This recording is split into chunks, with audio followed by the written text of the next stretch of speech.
Hello and welcome to India's World. Today we are going to discuss the implications of the latest decision by the US Central Bank or the US Federal Reserve to gradually reduce the stimulus to the US economy. The US Central Bank had started a program of buying $85 billion of government securities and mortgage-linked securities per month to stimulate economic growth. It also kept the interest on government securities at zero. This meant that the US Central Bank was injecting $85 billion per month into the US economy. The banks had a lot of cash and had no option but to lend it. The expectation was that this would encourage economic growth. And it seemed to have worked. The US economy started growing at 1.5 to 2.5% per annum. If the US economy continues to strengthen its growth trend, then the central bank will go on reducing the buying of bonds and ultimately stop it altogether. To understand the implications of the US Central Bank's decision of gradually reducing its purchase of bonds, we have with us a very distinguished panel of experts. We have with us Dr. Nitin Desai, former Chief Economic Advisor to Government of India. He was also Under Secretary General of the United Nations for Economic and Social Affairs. Ambassador Meera Shankar, who was there when Ben Bernanke announced the stimulus. She was India's ambassador also to Germany. And in America, I think you were our second woman ambassador after Vijay Lakshmi Pandit. So welcome to the show. And we have Professor Manoj Pant, an expert on economic diplomacy and trade. He's the chairman of Center for International Trade and Development, School of International Studies, Jawaharlal Nehru University, Delhi. I welcome all of you to the discussion. Dr. Desai, let me begin with you. Tell us, what was the policy of US Fed Chief Ben Bernanke premised on? And why is the policy of ultra-low interest rates and pumping money into the economy expected to stimulate growth? Well, basically you must understand that what he did with quantitative easing was because there was the classical instrument which they use for influencing the economy is the interest rate by buying and selling government securities. But by 2008 and 9, interest rates were already so low, and yet the economy was getting into recession. That instrument was not available. So what he started doing was this quantitative easing, which is buying up non-government security assets, even long-dated assets from the bank, which stimulates the economy by putting money in, and even more important, by improving the balance sheets of banks, because the Fed has taken away from them some of the less liquid assets which they hold. This is how they sought to stimulate the economy, by pumping money into the banking system. And the banks would then lend it to And the banks would investors. the banks would have a healthier balance sheet because some of their long-dated, less liquid assets would have been off their hands. Second, they would have money which they would then be able to lend. And of course, this was premised on the sort of a stimulus also working in terms of confidence on the demand side. Okay. It was also a confidence-building stimulus, so that people would say, okay, fine, things are going to be okay, we can start borrowing money and start investing again. Okay, Mr. Shankar, how easy or difficult was it for the US Central Bank to do this? You were there at that time. The Republicans were not in favor of it, and they probably had different remedies. Sure. It was a new approach in a sense that the Fed was trying, because initially when you had the global financial crisis, which later became the global economic crisis, there was a direct infusion of money by the US government by way of a bank bailout, and then subsequently by way of a government fiscal stimulus. But later on, when the differences between the Republicans and Democrats on how to handle the US economy, particularly the fiscal deficit and the high levels of debt, became very prominent, then another fiscal stimulus by the government was not possible, and it was the Fed which intervened through this novel way of actually purchasing bonds, as you said, $85 billion a month.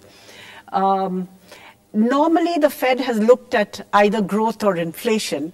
In this case, the Fed announced that it would continue its stimulus till such time as US unemployment rates fell below 7%. And now, of course, it has said till it falls below 6.5%. Okay. So, Manoj, has this stimulus really worked? Because US economy is actually growing at 1.5 to 2.5%.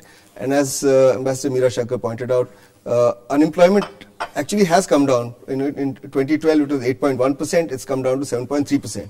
But people say that this is still a weak recovery. See, it's like this. If you look at, let me go quickly back a little to the cause. And when the recession hit in 2008, now we economists, as far as I'm aware, do not know why a recession happens.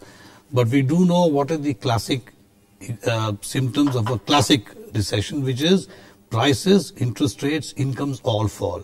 Then we know that the only solution then is we are in what we call the Keynesian world, where the only solution is consumers are not spending, investors are not investing, government must therefore pump in money. So the idea was to look at three classes of consumers.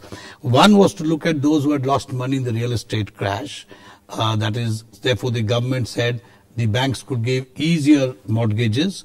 The other was to give incentives through tax rebates. Something like $600 to $1,200 per head was given in terms of tax rebates. And there were other incentives to the corporate sector. The idea was simply to replace disappeared private expenditure with government expenditure. How does the government do it?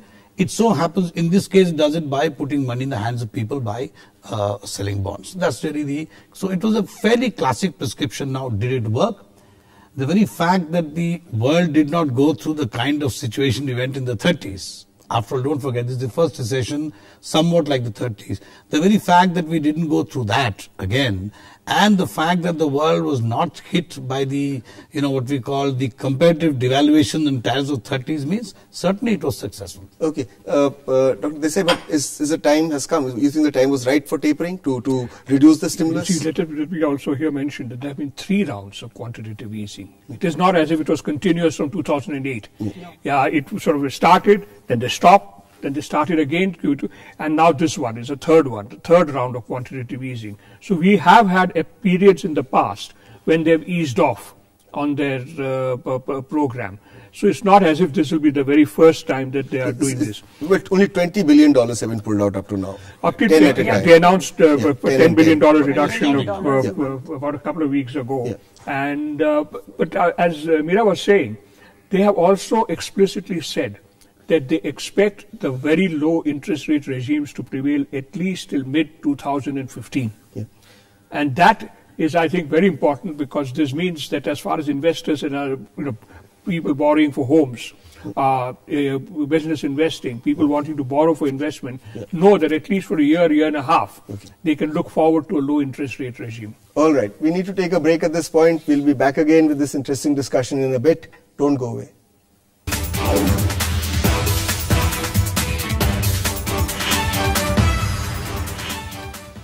Welcome back. We are discussing the implications of the US central bank reducing the stimulus to the US economy. Manoj, give us some idea of how big or small this easing is. $10 billion, if you look at it from the perspective of the US, it's not very much. But if you look at it from the point of view of other economies, is the total monthly portfolio investment of Turkey, India, Brazil, Thailand, Indonesia, Chile and Ukraine combined. And if you take the 20 billion that's been pulled out, then it is these countries plus Mexico and Canada. Right. So is it big? Is it small? No, certainly it's big. But try to remember, you mentioned 1 to 1.2% GDP growth. The last one I looked at year 2 back was in this last quarter, they're expecting a 3.2% increase in GDP, which is phenomenal because these are very, very high rates. So my point is, going back to what I said in the first section, the idea is as long as private consumption and private investment expenditure picks up, then the government gets out. That's the classic what we call Keynesian prescription. You get out when the others get in. As far as I can see, as long as the 3.2 persists, and if you think, and if they feel even a 2 or 2.5% growth, this will continue. So you will continue to see the stimulus being reduced, but it will be replaced by private expenditure. The question as far as we are concerned, whether it's the government who buys or the private, doesn't really matter to us. So I don't think it will have impact from that point of view. Now, should I go ahead and talk to you about the impacts? In a while, okay. We'll talk about impacts. But Ambassador Shankar, this buying of securities has to stop at some point. So Ben Bernanke has announced 2 rounds of easing. But it's left to his successor, Janet Yellen, to continue with it. Do you think these policies are individual neutral, or do you think Yellen would continue with the policy of Bernanke? I think to some extent these policies will be individual neutral. They'll depend on the economic conditions in the United States. Yeah. I think the important thing for us is how the tapering of the stimulus takes place. If it is done precipitously, then it can have an impact on capital flows to developing countries. If it takes place through gradualism, and which is what seems to be the case, then the impact would be moderated. For instance, you mentioned the easing of the stimulus.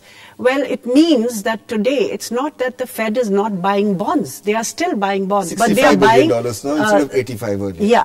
So they're taking out $10 billion a month from their purchase program, but there's still a stimulus underway. And the other important thing is that they have announced that they expect low interest rates to continue, and that interest rates will be in the region of 0 to 0.25%, at least going on towards 2016, which would make for greater stability. In terms of how it will impact. But you can see last year in 2013 when Ben Bernanke announced that he was going to reevaluate or evaluate the continuation of the stimulus, markets reacted in a very precipitous manner. US interest rates increased to about 1% long term. We're going to discuss that in the subsequent discussion. Dr. Desai, how important a tool is a monetary expansion for any central bank? And what are its long-term implications? Why would it not lead to inflation? Is it because we're talking about the dollar, which is a reserve currency and an instrument of trade, and the demand for dollar doesn't really go down? No, I think that risk is there. That if there is excess liquidity in the banking system, and if the economy starts growing at 3%, then you may well run into that difficulty of inflationary pressures rising, and then the Fed backtracking, not just doing quite exact opposite of quantitative easing, and so on. And sooner or later, the Fed has to get its own balance sheet into shape. Its assets and liabilities have increased from 1 trillion to 4 trillion in the course of the past 6 years. At some point, they'll have to bring their own balance sheet into some sort of reasonable shape. So I would say that one of the things that you have to recognize is that there will have to be some sort of corrective quantitative easing which will come. The only thing is, if the economy is growing, it probably doesn't matter so much, because private demand is now stimulated, and this, I think, is the big plus point for emerging markets, that at least you will now have a U.S. economy which is booming, exports will grow, etc. There could be a downside to it. We'll discuss that in a minute. Professor Pant, Shinzo Abe in Japan is also trying a similar policy of stimulating the economy. He had to sack his earlier central bank chief and import somebody from the Asian Development Bank. Have other countries also followed it in Europe, and has it worked in Japan and Europe? Well, there's a big difference. See, Japan has got only one way to go: exports. They don't have a large enough domestic market. So as far as he is concerned, he reacts to events. He cannot create events.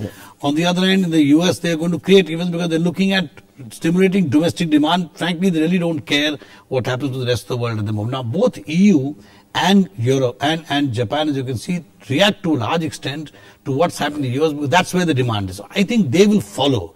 I think they're not going to lead any recovery. Things are bad in Europe, much worse than they ever were in the EU. So I don't think there's any sort of ex ante or ex post policy. There's no sort of policy they're taking of their own.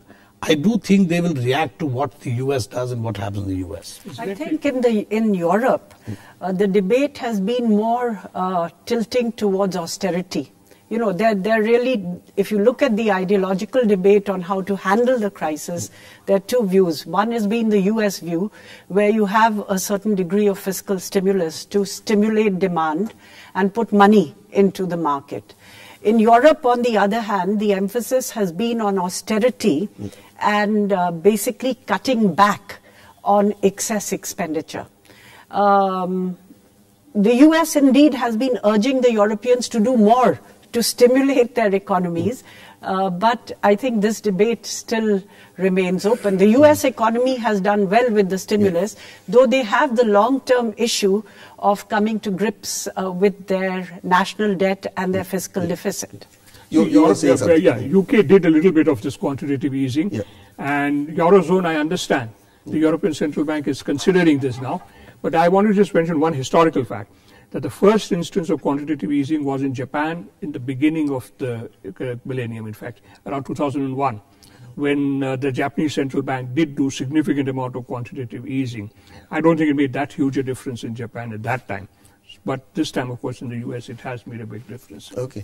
We need to take a break at this point. We'll be back again with this interesting discussion. Don't go away.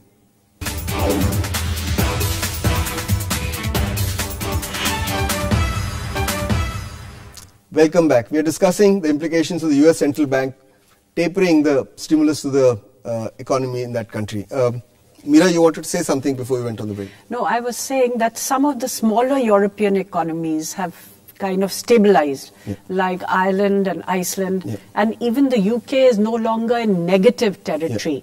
But overall, the Mediterranean economies, Greece, Italy, they're still in very bad shape. Okay. Dr. Desai, just to take a broader view of this, injection of cash reduced US interest rates and forced investors to look for other opportunities abroad. So besides stimulating domestic economy, it also led to US investment moving to other markets.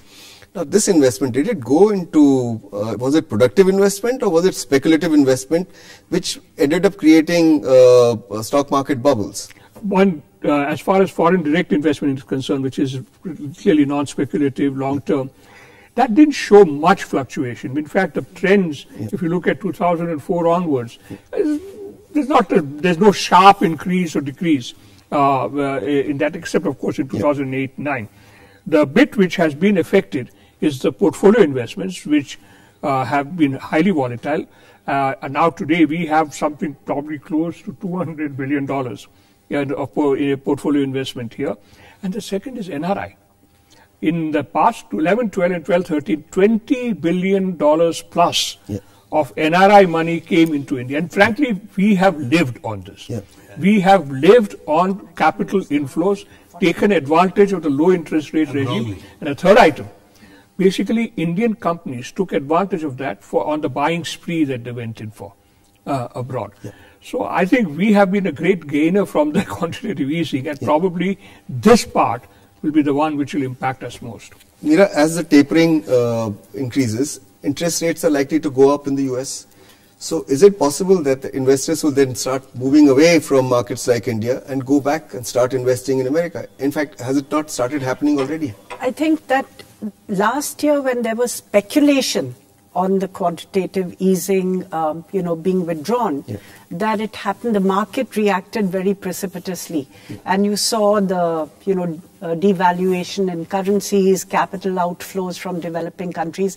But since then, the US has announced, I think they've tried to condition market expectations, and also that the process has been gradual.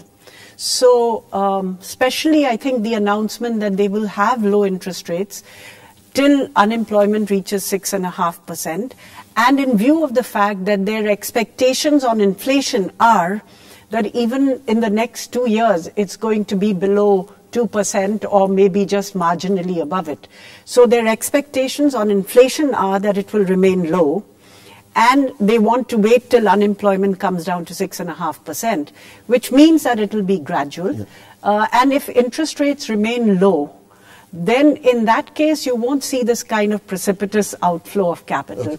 But in some sense, I think that inflow of capital also distorted economic realities in India. So you had an artificially overvalued rupee, which eroded your global competitiveness. So in some sense, if we shift to a more normal economic situation where there's greater demand in the developed countries rather than relying on inflow of volatile capital, I think that will be beneficial to the global economy. Dr. Pant, is the fundamental weaknesses of economies such as India which need to be addressed rather than sort of wondering what the tapering will do, and because there was turmoil in the markets even before the tapering started taking place. Right. See, Bharat, try to understand. There's a misconception that productive investment, right? Let's separate that from equity investment, portfolio investment, responds only to interest rate change. It doesn't.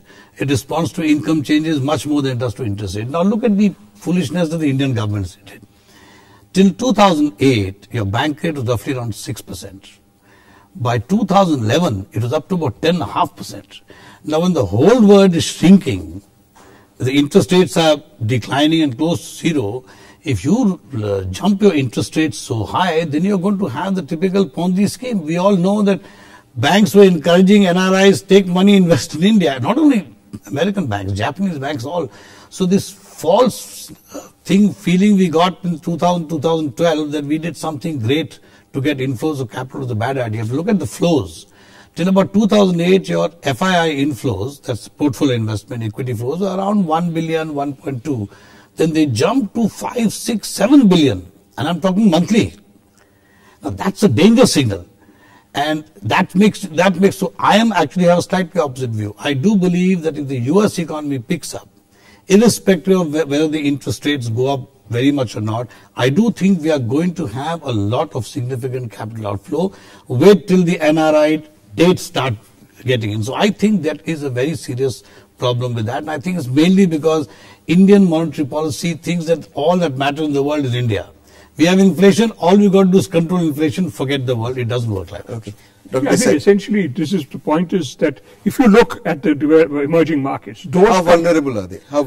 Those countries which have a sound current account position and a sound fiscal position have actually done reasonably well and weathered the storms well. Malaysia, Chile, for instance.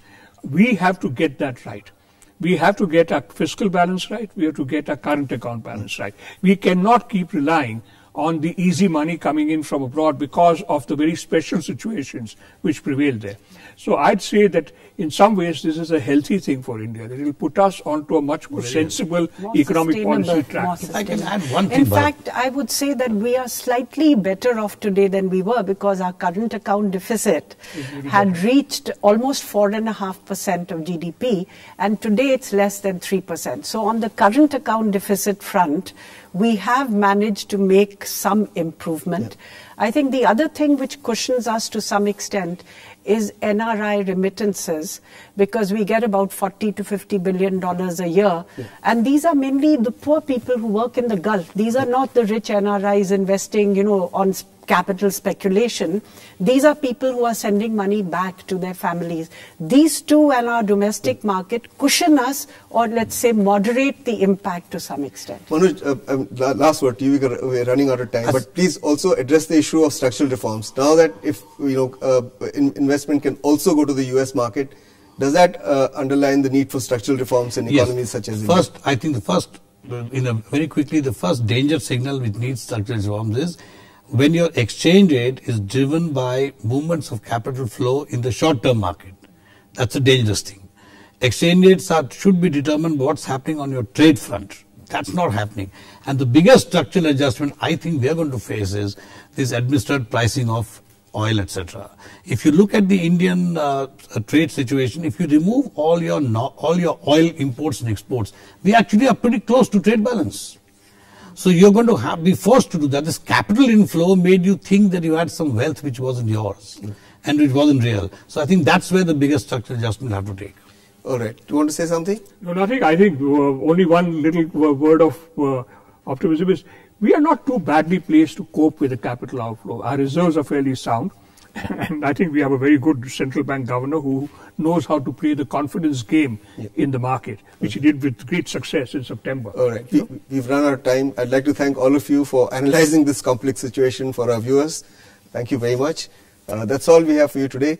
We'll be back again next week with another interesting issue. Till then, goodbye.